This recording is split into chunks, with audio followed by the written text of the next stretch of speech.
Hello, I am Devan Green, Director of the Pontiac Public Library, and I'm here today to read for the Pontiac Reads Literacy Collaborative, sponsored by the Pontiac United Education Coalition. Today I am reading Sulwe by Lupita Nyong'o, illustrated by Vashti Harrison. She looked nothing like her family, not even a little, not even at all. Mama was the color of dawn, Baba the color of dusk, and Mish, her sister, was the color of high noon. Hardly anyone at school looked like Sulwe either. People gave her sister Mish pet names like Sunshine and Ray and Beauty. People gave Sulwe names like Blackie and Darky and Night.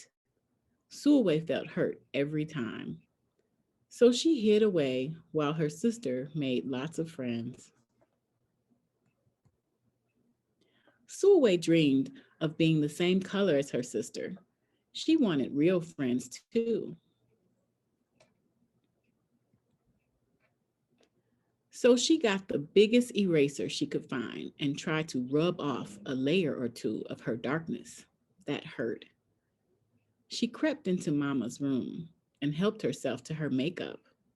Oh no, she would hear about this from Mama. Sulwe decided to work from the inside out and ate only the lightest, brightest foods. What a stomach ache. With the stomach ache, she went to bed early and turned to God for a miracle. Dear Lord, why do I look like midnight when my mother looks like dawn? Please make me as fair as the parents I'm from. I want to be beautiful, not just to pretend. I want to have daylight. I want to have friends. If you hear me, my Lord, and would like to comply, may I wake up as bright as the sun in the sky. Amen. When Mama came in to wake her for school the next morning, Sulwe rose to find not a trace of daylight in her midnight skin. Sulwe told Mama everything. Brightness is not in your skin, my love. Brightness is just who you are. As for beauty, Mama said, rubbing Sulwe's stomach the way she always did to comfort her, you are beautiful. Sulwe sighed. Well, you are beautiful to me, but you can't rely on what you look like to make you feel beautiful, my sweet. Real beauty comes from your mind and your heart. It begins with how you see yourself, not how others see you. Now, up you get and out you go. How could she, as dark as she was, have brightness in her? How could she have beauty when no one but her mother seemed to see it?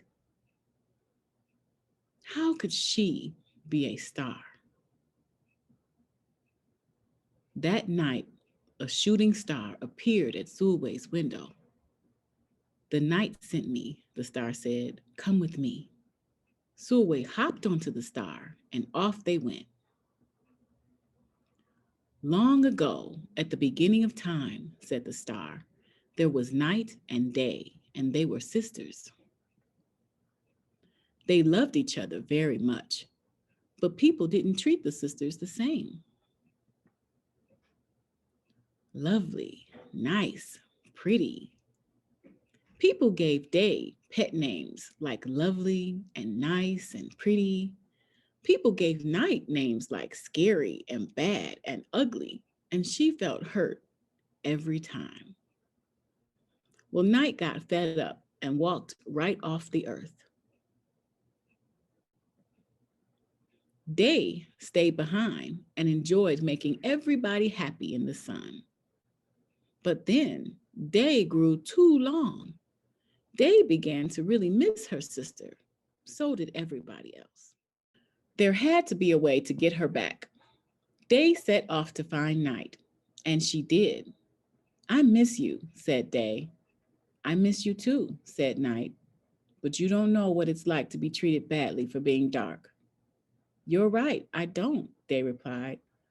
But what I do know is that we need you just the way you are. Come and see. Night returned and everyone rejoiced. We need the darkest night to get the deepest rest. We need you so that we can grow and dream and keep our secrets to ourselves. The stars chimed in. Brightness isn't just for daylight. Light comes in all colors, and some light can only be seen in the dark. While day had a golden glow, with night everything had a silver sheen, elegant and fine.